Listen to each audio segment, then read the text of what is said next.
Hi guys, for today's video, dito naman tayo sa chocolate chip at konti nga lang yung nakuhanan ko ng video dito. Ganun lang din yung technique na ginamit ko katulad sa Hyro. Dahil guys, sa Hyro, ang clue dito kapag binuhat niya ng buo yung item, ibabato niya yan sa dulo.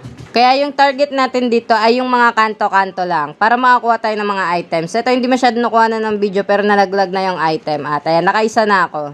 Dito naman sa second item, medyo nagalaw lang niya yung item na yan at ayun, dumala siya papunta sa prize shoot.